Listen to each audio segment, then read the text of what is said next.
Assalamualaikum warahmatullahi wabarakatuh. Saya Sarayanda Zahra dengan NIM 211110301178 ingin menjawab soal ujian eksplorasi penangkapan ikan. Nomor 1. Uraikan beberapa upaya yang dapat diambil untuk melakukan eksplorasi sumber daya ikan di laut dalam. Berikut beberapa upaya yang dapat diambil untuk melakukan eksplorasi sumber daya ikan di laut dalam, yaitu pertama, ada penggunaan teknologi tinggi. Gunakan peralatan dan teknologi canggih seperti kapal penelitian, sonar, dan ROV untuk mengumpulkan data tentang populasi ikan dan habitatnya di laut dalam.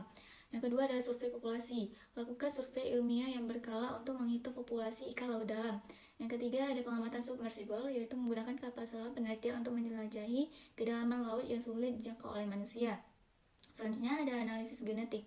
Menganalisis sampel ikan untuk penentuan keragaman genetik dan hubungan antar populasi ikan laut dalam yang dapat membantu dalam memahami tentang migrasi dan perkembangbiakan.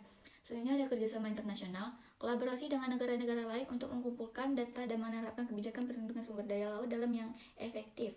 Kemudian ada penyelidikan ekosistem, memahami ekosistem laut dalam secara keseluruhan termasuk organisme lain yang hidup di sana, sehingga pengelolaan sumber daya ikan dapat menjadi lebih berkelanjutan.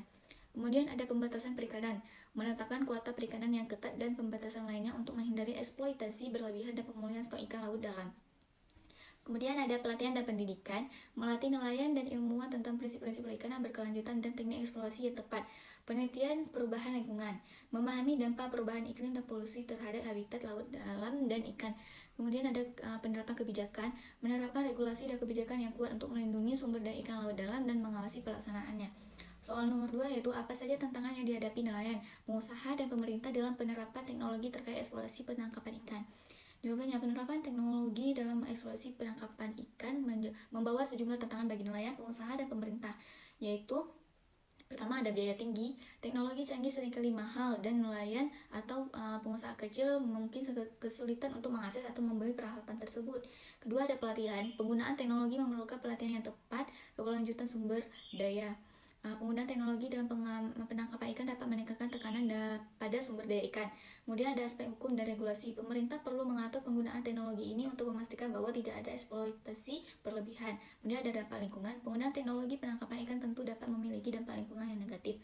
Selanjutnya ada persaingan. Teknologi dapat menciptakan persaingan yang lebih ketat di antara nelayan dan pengusaha. Selanjutnya masalah keamanan, nelayan mungkin menghadapi risiko keamanan tambahan ketika menggunakan teknologi canggih seperti perangkat elektronik berharga di kapal mereka yang dapat menjadi target pencurian. Selanjutnya ada aksesibilitas data, pemerintah dan pengusaha mungkin menghadapi tantangan dalam mengolah dan menganalisis data yang dihasilkan oleh teknologi ini untuk pengambilan keputusan yang lebih baik. Selanjutnya ada nomor 3, bagi nelayan skala kecil, upaya apa yang dapat dilakukan untuk meningkatkan eksploitasi penangkapan ikan di perairan sekitar. Nelayan skala kecil dapat mengambil beberapa upaya untuk meningkatkan eksploitasi penangkapan ikan di perairan sekitar mereka. Berikut yaitu pertama ada pemantauan cuaca dan iklim. Memahami pola cuaca dan iklim lokal dapat membantu nelayan untuk merencanakan penangkapan ikan dengan lebih efisien dan aman. Ada pemilihan alat penangkapan yang sesuai. Memilih alat penangkapan yang sesuai dengan spesies yang ditargetkan, kolaborasi dengan nelayan lain, bekerja sama dengan nelayan lokal lainnya untuk berbagi pengetahuan dan pengalaman tentang lokasi penangkapan yang baik dan praktik-praktik berkelanjutan.